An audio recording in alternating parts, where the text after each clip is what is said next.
이렇게 바쁜 한 주 가운데서도 이렇게 수요 예배에 참석하신 여러분들을 주님의 이름으로 환영합니다. 네, 설교에 앞서 제가 이 말을 할까 잠시 고민했는데요. 이 자리를 빌어서 이 문제를 확실히 짚고 넘어가야 하겠다 싶은 마음에 말씀드리도록 하겠습니다. 올해부터 수요 기도회 전 찬양단이 서고 있습니다. 그런데 찬양 담당이신 이승민 목사님께서 설교를 하시며 제가 간혹 찬양 인도를 맡곤 합니다. 지난주가 그랬습니다. 제가 찬양 인도를 하고 또 이승민 목사님께서 설교를 전하셨습니다. 그런데 수요 기도회를 마치고 가는 도중 한 성도님께서 저를 보시더니 아이고 고생하셨어요. 찬양도 하고 설교도 하시느라 고생하셨다고 말씀해 주셨습니다. 저는 순간 잠시 좀 당황했지만 일단 감사하다고 말씀을 드렸습니다. 하지만 저는 지난주 분명 찬양만을 인도했습니다. 설교는 제가 한 것이 아니었습니다. 오늘도 제가 단에 올라오자 저와 저쪽에 앉아 계신 이승민 목사님을 이렇게 한 번씩 바라보시는 분들이 계시는 것 같았습니다. 저는 오늘도 찬양을 인도하진 않았습니다. 본의 아니게 오해를 드린 것 같아 이 자리를 빌려 다시 한번 말씀드리겠습니다. 저 이태환은 안경을 쓰지 않습니다. 사실 얼마 전 제가 노안이 왔는지 자꾸 PPT 가사가 보이질 않았습니다. 그래서 안경을 맞춰야 할지 고민하고 있었습니다. 그런데 제 고민을 옆에서 듣던 김민영 목사님께서 화들짝 놀라시더니 전사님 절대 안경 쓰시면 안 돼요. 그게 유일하게 이 목사님과의 구별 방법인데 그거를 쓰시면 안 된다고 저한테 말씀해 주셨습니다. 저는 그제서야 제가 만약 고민 없이 그냥 안경을 맞춰 썼다면 성도님들과 또 여러분들께 큰 혼란을 안겨주었으리라는 생각을 하게 되었습니다. 그러면서 순간적으로 사람이 이렇게 수시로 크고 작은 실수나 잘못을 저지르겠구나 라는 생각이 들었습니다. 이처럼 누군가는 정말 찰나의 실수로 또 누군가는 명백한 고의로 잘못을 저지르는 일들이 있습니다. 본문의 요나를 보시자면 요나는 명백한 후자였습니다. 분명 하나님께서 니느웨로 가라고 말씀하셨는데 요나는 아예 작정을 하고 여호와의 얼굴을 피해 다시스로 도망을 갑니다. 요나서는 이처럼 하나님 앞에서 반항하며 불순종하는 방탕한 선지자 요나에 관한 내용들로 시작됩니다. 오늘은 요나의 사명이라는 제목을 통해 하나님께서 우리에게 주시는 사명에 관하여 함께 생각해 보시는 시간 되길 원합니다. 아마 요나를 모르시는 성도님들은 거의 없으실 줄로 압니다. 특히나 요나가 큰 물고기 뱃속으로 들어간 사건은 그 자체로도 너무나 흥미로워서 저 역시 유치부 설교의 단골 레파토리로 사용하고 있었습니다. 그런데 얼마 전 문득 이 본문을 읽다가 내가 과연 요나에 대해서 얼마나 알고 있었을까라는 갑작스러운 의문이 들게 되었습니다. 물론 커다란 뱃속에 갇힌 요나, 또 니느웨로 가라는 하나님의 명령을 무시하고 불순종하여 다시스로 도망가는 요나, 이런 표면적인 내용의 요나는 익히 알고 있었지만 어쩐지 제가 그동안 요나서를 충분히 알지 못했다는 생각이 들었습니다. 아마도 엄마 상어인지 아빠 상어인지 고래인지 뭔가 하는 그 커다란 물고기가 요나서에 나오는 이 다층적이면서 심오한 메시지마저 다 삼켜버린 것이 아닌가라는 생각이 들었습니다.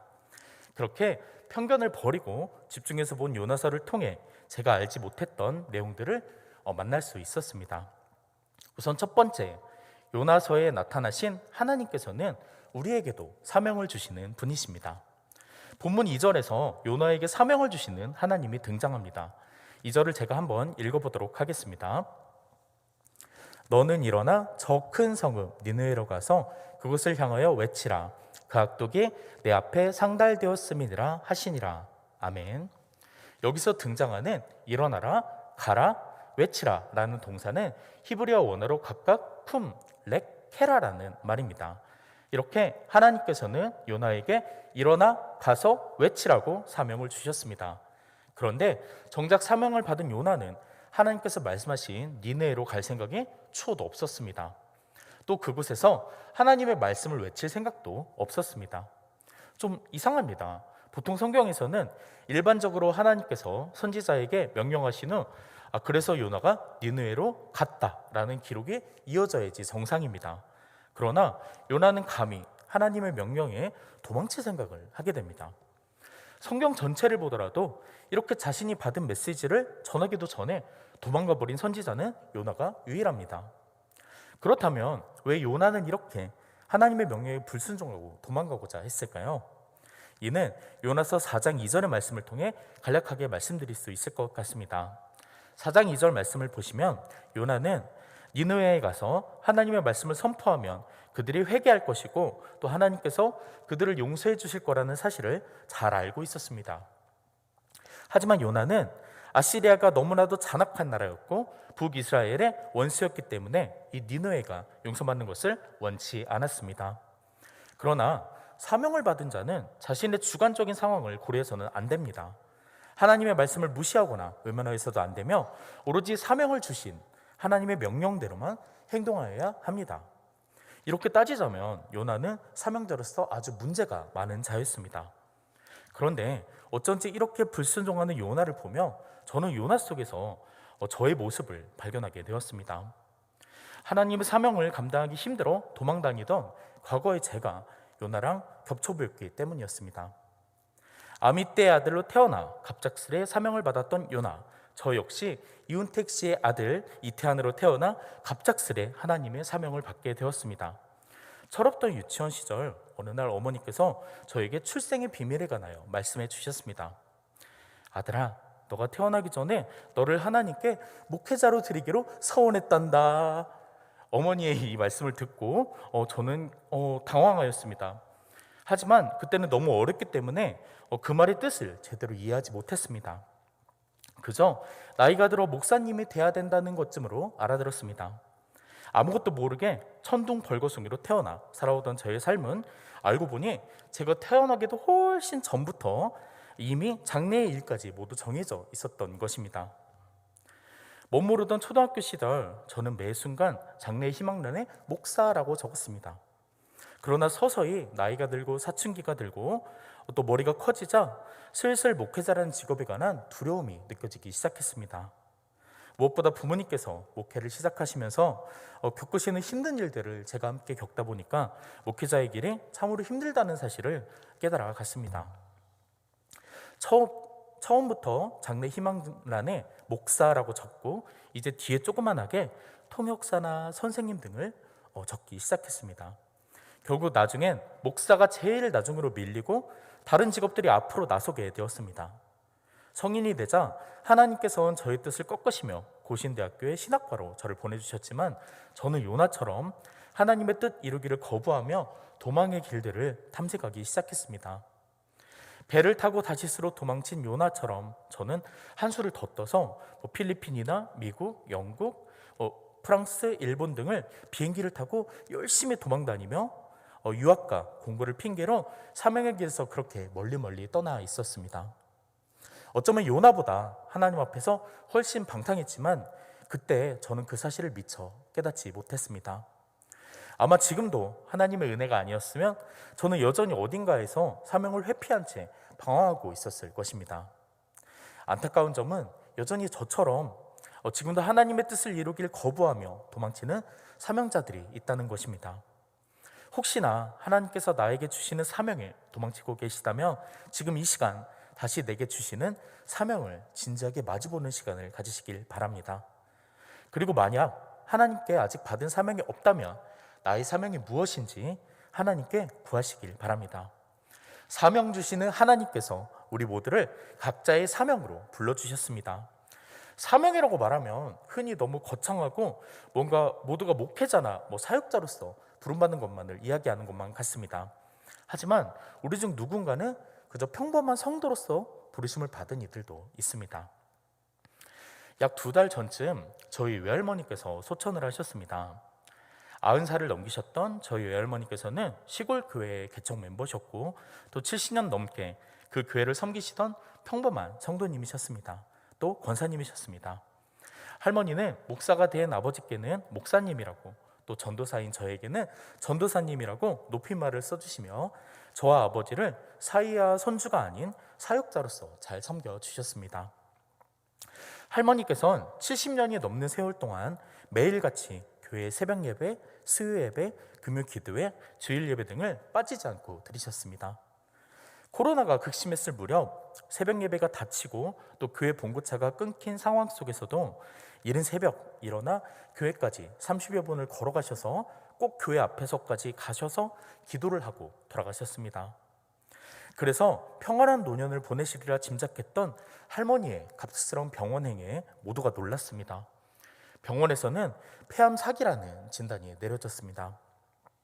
충격은 저희뿐만 아니라 할머니도 많이 받으신 것 같았습니다. 하나님께서 왜 자신에게 이런 끔찍한 병을 주신 건지 한동안 그 사실을 받아들이지 못하시고 또 화도 내셨습니다. 자녀들도 마찬가지였습니다. 특히나 교회에 다니지 않는 둘째 이모는 평생 하나님을 섬겼는데 이렇게 가시는 게 말이 되나라며 대놓고 하나님을 원망했습니다. 그렇게 이번 후 한 달 후쯤 할머니의 마지막 임종 예배가 드려졌습니다. 자녀들이 모두 참석했고 교회 목사님께서 진행을 맡으셨습니다. 예배가 끝나고 마지막으로 축복 기도를 하자 할머니께서는 하나님께 아멘이라고 하시면서 바로 눈을 감으셨습니다. 그렇게 너무도 평안하게 하늘나라로 가셨습니다. 교회를 다니지 않던 이모와 외삼촌의 입에서 순간 아이고 우리 엄마 천국 가셨네 라는 말이 절로 나왔습니다. 이윽고 이어진 할머니의 장례식에는 코로나임에도 불구하고 시골교회에 많은 분들이 참석해 주셨습니다. 버스 한 대와 봉고차 한 대가 왔습니다. 그런데 발인 예배 때 할머니의 마지막을 보러 오신 성도님들께서 하나같이 할머님을 보시고 아이고 우리 권사님 천국 가셨네 하면서 기뻐하셨습니다. 제가 보기에도 폐암 환자가 아닌 그 어느 때보다 평안하고 안정된 모습으로 주무시는 듯한 할머니가 보였습니다. 그 모습을 보던 불신자였던 이모와 외삼촌이 얼마 전부터 저희 부모님 교회에 등록하여 다닌다는 이야기를 들었습니다. 평생 해오셨던 할머니의 가족을 위한 기도가 가족구원이라는 소명이 드디어 이루어진 것이었습니다. 이처럼 우리 모두에게는 하나님께서 각자에게 주신 크고 작은 사명들이 있습니다. 누군가에겐 가족 구원의 사명이, 또 누군가에겐 전도의 사명이, 또 누군가에겐 교사와 봉사의 사명이 있습니다. 또 누군가에게는 사역자로서의 사명도 있습니다.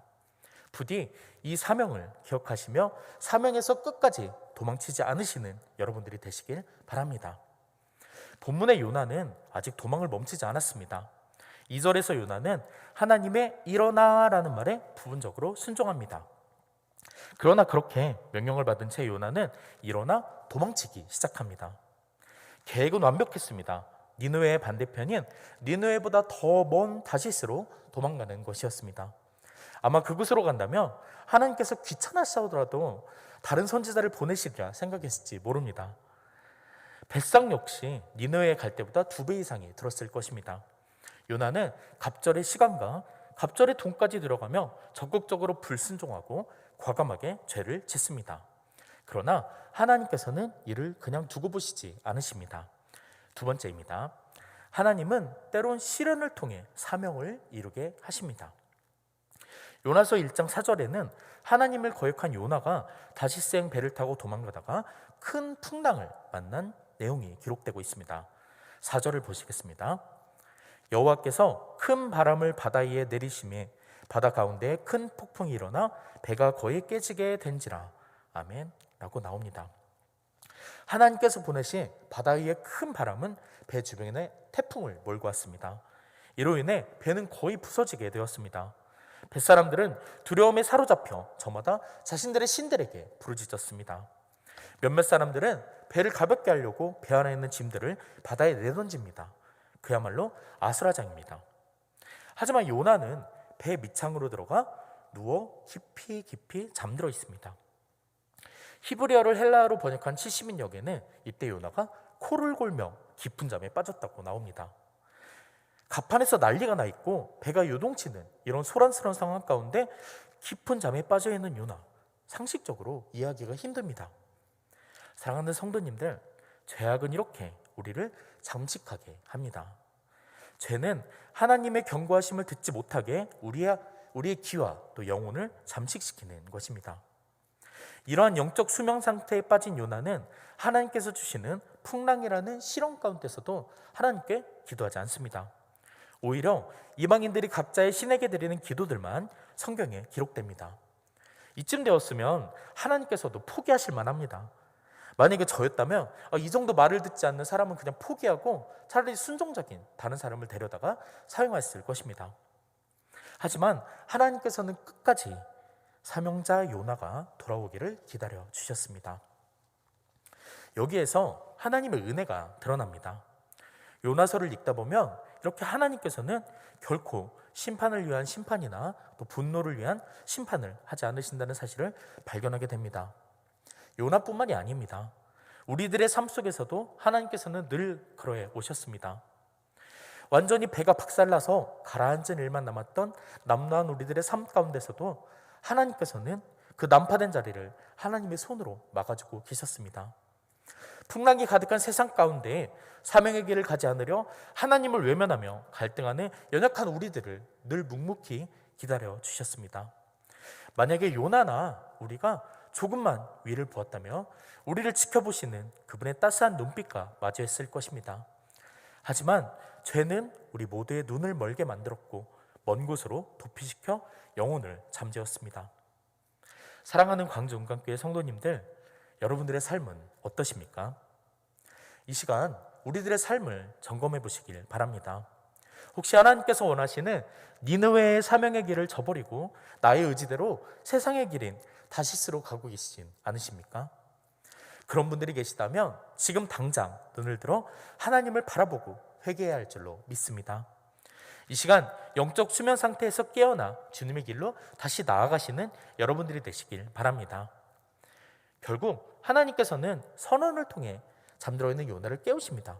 또 요나를 가판위로 끄집어 올려 세우십니다.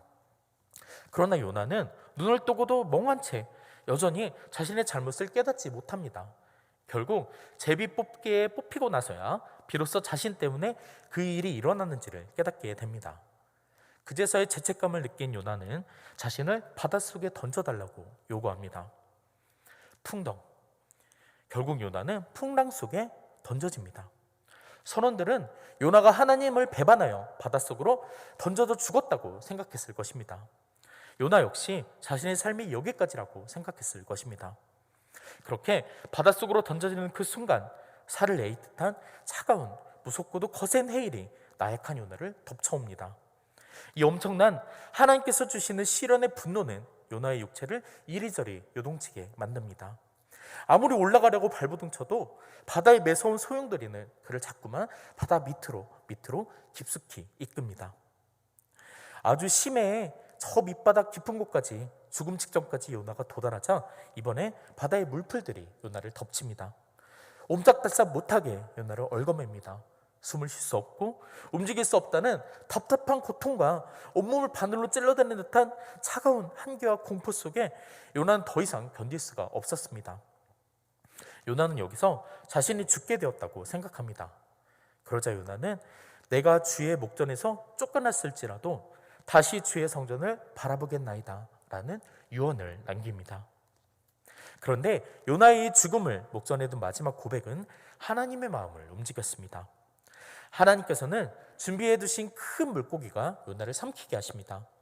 물고기 뱃속에서 요나는 또다시 어두움에 직면하게 되었습니다. 하지만 차가운 바닷속으로 가라앉을 때와는 달리 두렵지만 가슴이 두근두근 뛰었습니다. 그것은 바로 하나님께서 나를 구원해 주셨다는 안도감이었습니다.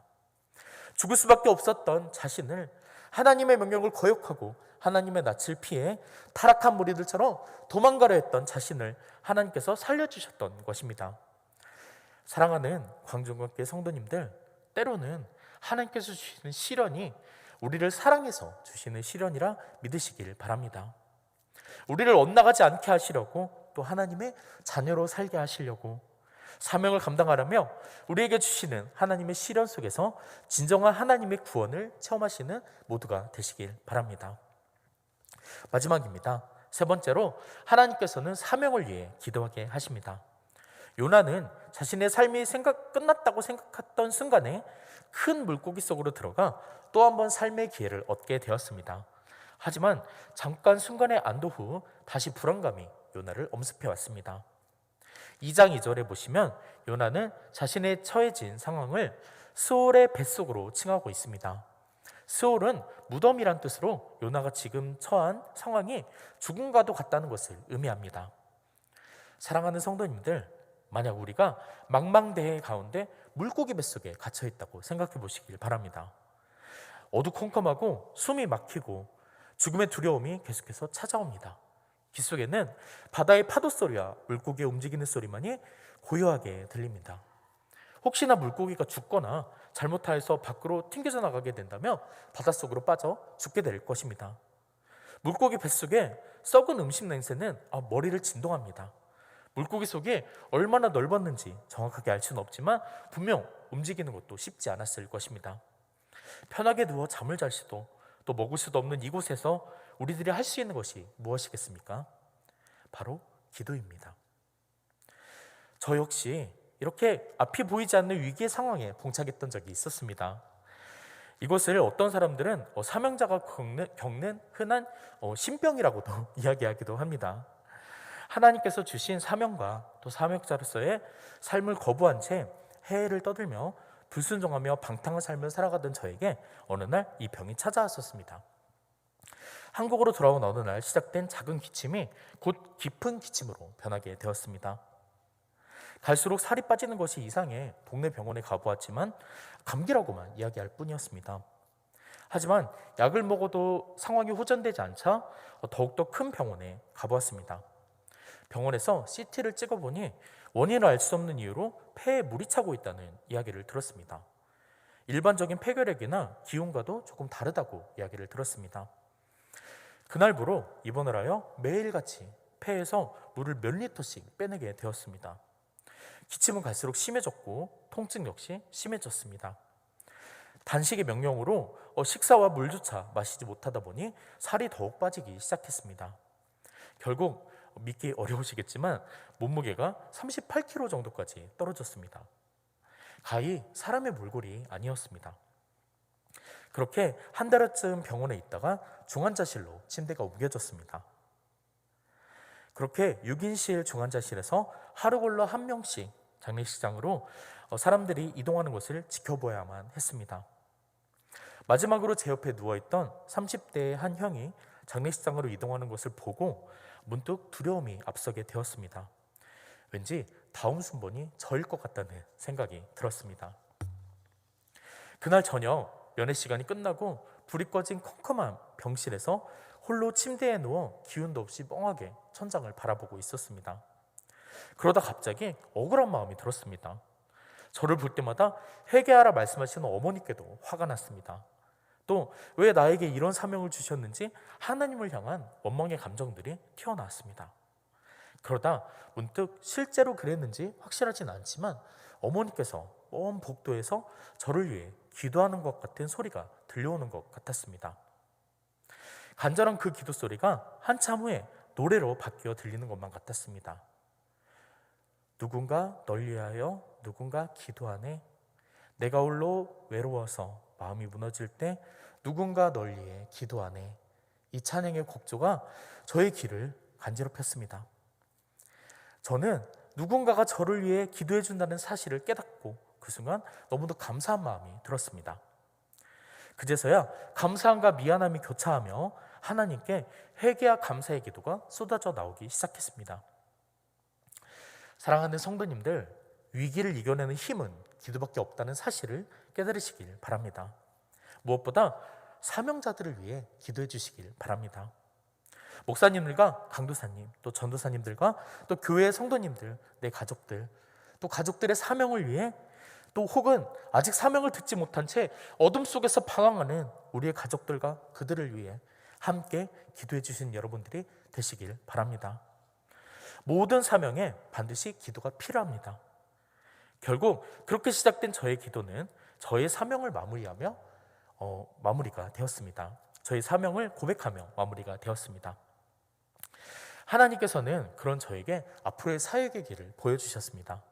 이미 부모님과 함께 그 힘든 일들을 다 겪었으니 더 이상 힘든 길을 가지 않게 하시겠다는 마음의 약속도 주셨습니다. 그날 이후 신기하게 더 이상 폐에서 물이 나오지 않았고 하나님의 은혜로 저는 금세 기력을 회복하여 퇴원을 하게 되었습니다.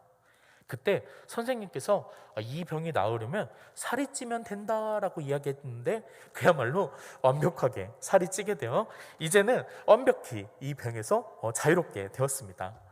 또 이제는 주님께 서원한 대로 또 주님의 길을 걷고 있습니다.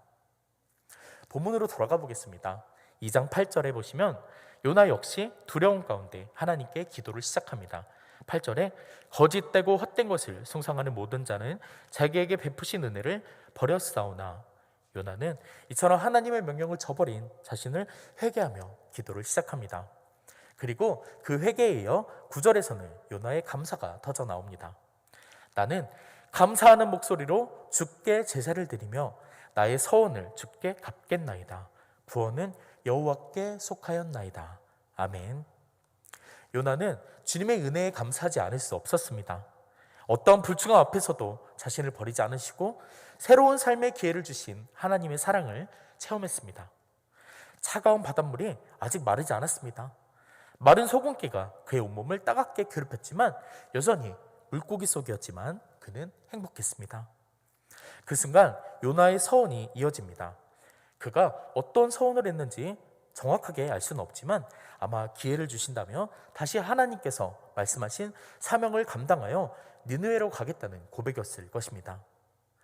하나님을 경험한 그에게서 회개와 통곡과 감사의 기도가 이어집니다. 이윽고 2장 10절입니다. 여호와께서 그 물고기에게 말씀하시매 요나를 육지에 토하니라. 할렐루야. 기도를 마친 요나는 답답한 물고기 뱃속에서 탈출하여 이제 제2의 인생을 시작합니다. 그동안 거부했던 선지자로서의 사명을 되찾고 자신을 구원해 주신 하나님의 은혜를 바라보며 서원으로 담대하게 니네를 향하여 나아갑니다. 드디어 사명을 향해 똑바로 걸어가게 된 것입니다.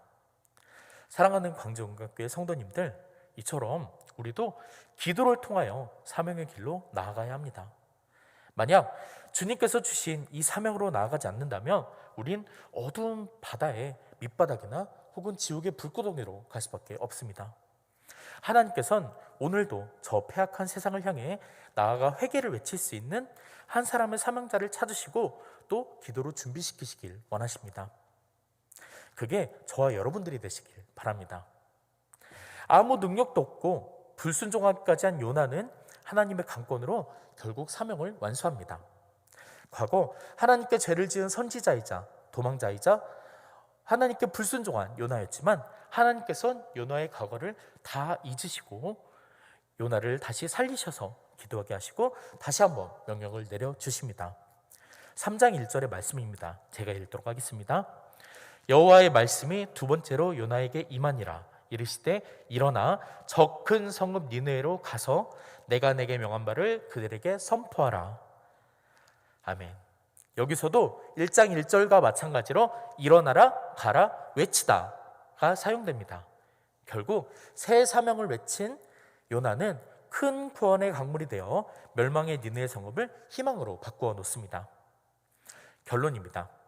사랑하는 성도님들, 저는 이러한 절망을 희망으로 바꾸는 기적이 우리 가운데 또 바로 이 광주 은광교회 안에서 일어나길 바랍니다. 지금 우리를 부르시는 주님의 음성이 들리지 않으십니까? 말씀을 다 기록해 놓은 성경이 또 여기 있습니다. 하나님께서는 요나 같은 선지자들을 통하여 말씀해 주셨고 하나님의 말씀을 끝까지 듣지 않는 우리를 위해 친히 자신의 아들이자 독생자이신 예수 그리스도를 우리에게 또 한 번 보내주셨습니다. 그러나 주님의 십자가의 대속 이후로도 여전히 우리의 길은 닫혀 있고 우리의 발은 멈춰져 있습니다. 하나님께서는 그런 우리에게 오늘도 끊임없이 명령하십니다. 이제 들리지 않느냐? 제발 내 말을 좀 듣거라. 내 아들아, 내 딸아, 일어나라, 가라, 외치라. 애타게 외치시고 계십니다. 문제는 하나님의 말씀을 듣지 않고 보지 못하는 우리 자신에게 있습니다. 말씀을 통해 다가오시는 주님의 낯을 피하는 우리의 문제입니다. 우리의 영혼을 향해 탄식하시는 주님의 음성을 무시하고 또 외면해버린 나의 불순종함 때문입니다. 부디 이 영적 범죄에서 벗어나 날마다 하나님을 기쁨으로 마주하시는 여러분들이 되시길 바랍니다. 하나님의 말씀에 길을 활짝 열어 자신의 사명을 직접 마주하시길 바랍니다. 그리하여 이 시간 우리에게 사명을 주시고 사명을 깨닫게 하시기 위해 또 시련을 주시고 또 그 사명을 기도로 준비시키시는 하나님을 모두가 만나시길 진심으로 바랍니다. 만일 우리가 주님의 말씀에 순종한다면 니느웨에 일어났던 회개의 역사가 이곳에서도 일어날 줄로 믿습니다. 멸망에서 구원으로의 기적이 일어납니다. 주님, 나는 약합니다. 할 수 없습니다. 여전히 거부만 하는 이들이 계십니까? 우리보다 우리의 나약함을 더욱 잘 아시는 주님께 모든 것을 맡기며 나의 사명을 위해 이 시간 결단하시길 바랍니다. 이를 통해 진정한 감사와 구원의 놀라운 역사가 일어날 줄로 믿습니다. 하나님께서 우리에게 맡겨주신 사명을 잘 감당해 나가시며 주님께 칭찬받는 사명자들이 되시길 바랍니다. 무엇보다 이 자리에 나오신 여러분들이 모두가 주님께서 기뻐하시는 아름다운 복음의 사명의 도구로 쓰임받는 발이 바쁜 사명자가 되시기를 진심으로 소망합니다.